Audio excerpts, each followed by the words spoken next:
Bonjour, je vais vous poser des petites questions par rapport à votre séjour en Chine, à Harbin. Tout d'abord, je vous demanderai de vous présenter, s'il vous plaît. D'accord.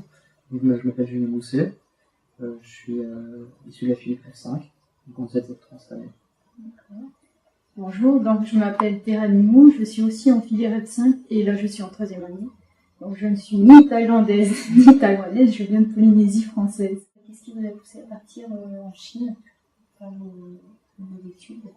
C'était surtout l'envie de découvrir un petit peu la Chine, d'avoir une nouvelle expérience puisque voilà, quand on parle de la Chine, on voit pas trop non plus à quoi ça ressemble, donc c'est seulement en y étant qu'on découvre plein de choses et c'est ce on les a découvertes justement, donc au niveau culturel et puis l'école aussi, puisqu'on nous a dit que HIT était une très grande école où il était assez difficile d'y avoir accès en fait.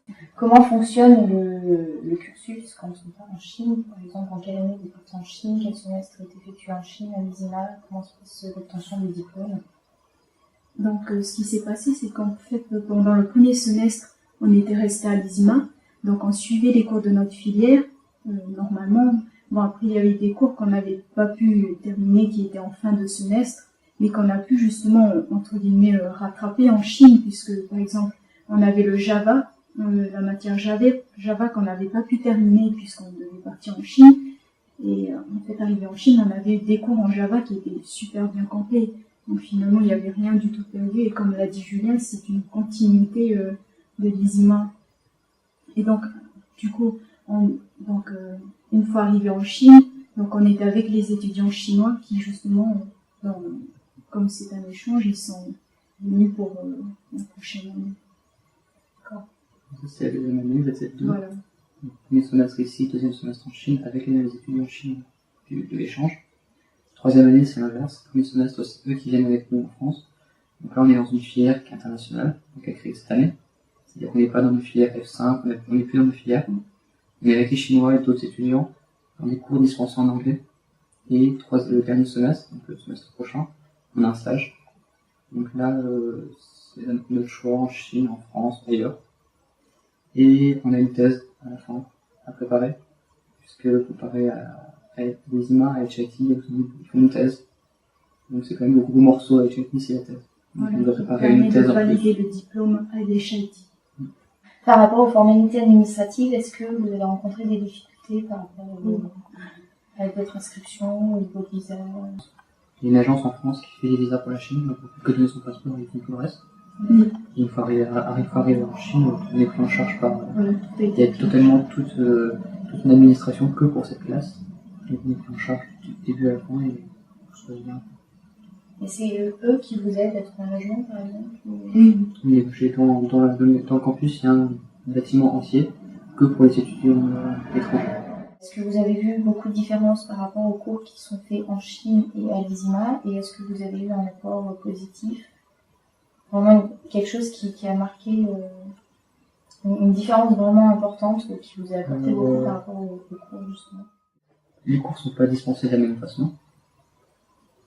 C'est très bien compréhensible, c'est en anglais. Je comprends, mais il n'y a pas de problème. Et ce qui est intéressant, c'est qu'on a des professeurs qui viennent de partout du monde. Donc, par exemple, notre professeur de Java et du ML, c'est un professeur de l'université de York. On a eu un professeur qui est un employé de chez Microsoft. Donc on est vraiment tous les domaines. Et c'est vrai que c'est intéressant aussi de voir différentes cultures en fait dans les cours. Alors, est-ce que vous pouvez résumer brièvement les apports que ça vous a apporté au niveau professionnel et aussi de notre part humain, parce que vous avez rencontré des gens d'une culture complètement différente?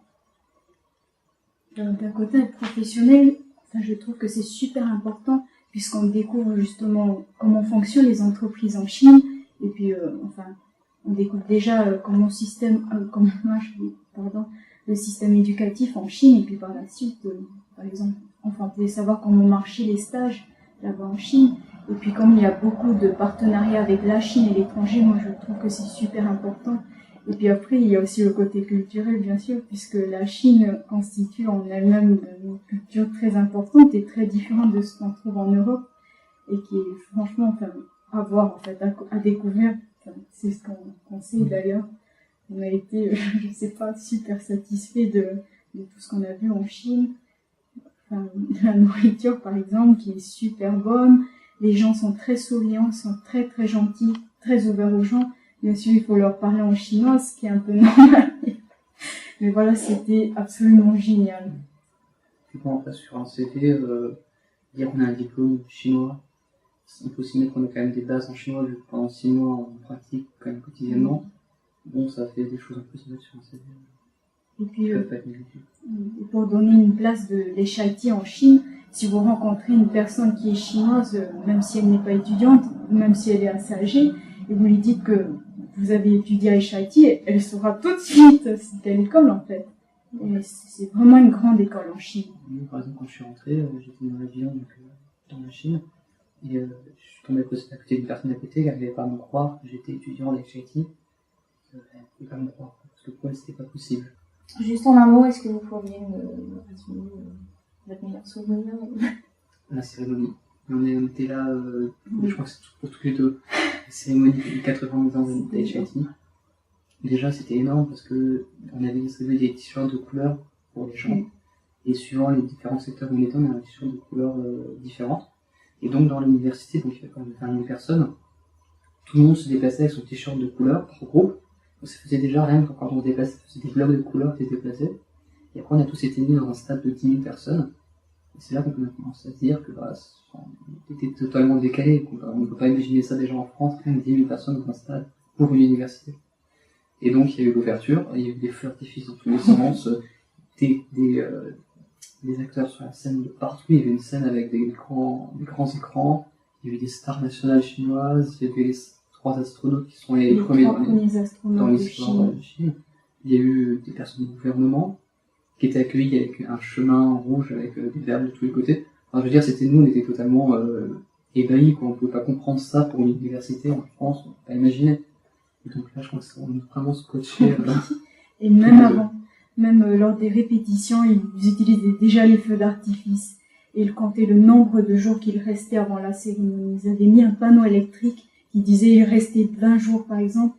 Et pendant ces jours-là, ils changeaient les dalles et tout ça. Enfin, ils repeignaient tous les bâtiments du campus. Tout était mis en œuvre. C'est vraiment quelque chose, je pense que si on ne dit pas, on ne peut pas imaginer pour une université. Moi, j'ai essayé de le raconter. Et avant de montrer la vidéo des gens que je connais, on ne peut pas imaginer cette ampleur-là pour une université en France. J'avais une autre question par rapport au campus. Est-ce que vous pouvez décrire un peu le campus, les dimensions? Non. C'est une ville en elle-même en fait, puisqu'il y a plusieurs restos, on va dire, il y en a une dizaine. Et par exemple, pour un bâtiment des restos, il y a plus de 3 étages. Et à chaque étage, en fait, il y a un grand nombre de plats à disposition. Il y a même des plats au choix, donc on se sert nous-mêmes, par exemple, des plats déjà préparés. Et il y a aussi des plats qu'on peut demander en fait, c'est-à-dire que il y a des aliments qui n'ont pas été cuits et on demande quel aliment exactement est-ce qu'on veut et puis ils les cuisent en fait. Et même dans le campus, il y a des supermarchés avec des plats emportés dans tous les sens, des restaurants. Tout, on peut même acheter ses lunettes par exemple. Les produits pharmaceutiques sont aussi accessibles dans le campus. Donc du coup, même les professeurs habitent dans le campus et avec leurs enfants, il y a une route, en fait, c'est une ville. Est-ce que vous pouvez parler un peu de l'accessibilité au niveau coût pour tout ce qui concerne le logement, la nourriture et éventuellement l'accessibilité au niveau dialogue avec les Chinois qui ne parlent pas forcément tous anglais, justement. Est-ce que c'était facile pour vous? Au niveau des coûts, le logement c'est la plus grosse partie. Nous on payait tout seul dans une chambre, c'est 120 € par mois. On peut prendre deux personnes par chambre et là ça divise par 2, 60 € par personne. Ensuite les autres dépenses sont quand même beaucoup plus faibles parce que en Chine on achète du fabriqué directement en Chine. Donc c'est vraiment pas cher. Par exemple, je paye mon petit déjeuner, c'est un petit déjeuner normal, 8 centimes d'euros par jour. Donc c'est vraiment au niveau de la nourriture, c'est vraiment pas cher. Donc ouais, la plus grosse dépense c'est le logement. Après le reste, les dépenses sont franchement beaucoup moins chères qu'en France. Tout ce qui est déplacement, c'est totalement différent de la France, c'est le taxi. Vu qu'il y a quasiment, je pense, autant de taxis que de voitures. Oui. Alors, pour le langage, donc en ce qui concerne les étudiants chinois, il n'y a pas de souci, donc il suffisait de parler en anglais et aussi en français, puisqu'ils apprennent le français et franchement ils se débrouillent très bien. Et sinon, à partir du moment où on sort du campus, il faut quand même parler en chinois, mais avec les cours de chinois qu'on a eu, et puis le fait de pratiquer, puisqu'on était entre guillemets un petit peu obligé de communiquer en chinois, on a franchement beaucoup amélioré notre chinois. Et donc, on arrivait à se débrouiller dans la vie du quotidien. Donc, il n'y avait pas de soucis, en fait. Et puis, il y avait toujours nos camarades chinois. Si à chaque fois qu'on avait un problème, on pouvait leur demander. Ils nous disaient, il n'y a pas de souci, je viens t'aider. Et même, lorsqu'on leur demandait s'ils pouvaient nous aider là tout de suite, et ils venaient, quoi. Et c'était super, super sympa. Vous voulez dire un petit mot, chinois? 我们都喜欢 HIT， 我们要去哈尔滨学习和工作。